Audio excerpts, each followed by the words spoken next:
3 నెలలు గడిచిపోయాయి. మున్నాబాయ్ చనిపోయిన తర్వాత భువి అదృశ్యమయ్యాడు. అతను ఎక్కడికి వెళ్ళాడో ఎవరికీ తెలియదు. బతికున్నాడో లేక చనిపోయాడో కూడా తెలీదు. అప్పటి నుండి ఆ గ్రామంలో ఒకే ఒక్క పేరు హవా నడుస్తోంది. అదే వైట్ 444. అతను ప్రతిరోజు ప్రజలను పట్టుకొని సజీవ దహనం చేసేవాడు. గ్రామంలోని ప్రశాంతతను దూరం చేశాడు. ఆకాశంలో రోజు పొగ కనిపించేది. నేలపైన కేవలం బూడిద మాత్రమే కనిపించేది. కానీ ఒక రాత్రి వైట్ 444 యొక్క అద్భుతమైన పేలుడు సంభవిస్తుంది.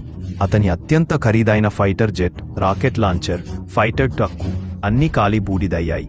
వైట్ 444 అక్కడికి పరుగున వచ్చి చూసి తొలిసారి అతని ముఖంలో భయం కనిపిస్తుంది. అతను అరిచాడు, ఇదంతా ఎవరు చేశారు? అప్పుడే ఆకాశంలో ఒక డ్రోన్ కనిపిస్తుంది. అందులో భువి గొంతుతో ఒక ఆడియో రికార్డింగ్ నడుస్తుంది. నేను తిరిగి వచ్చాను, మీ ప్రతి పాపనికి ప్రతీకారం తీర్చుకోవడానికి, మున్నాబాయ్ కోసం, అలాగే నువ్వు సజీవ దహనం చేసిన ప్రతి అమాయకుడి కోసం. మరుసటి ఉదయం వైట్ 444 యొక్క 20 మందికి పైగా వ్యక్తులు అదృశ్యమయ్యారు.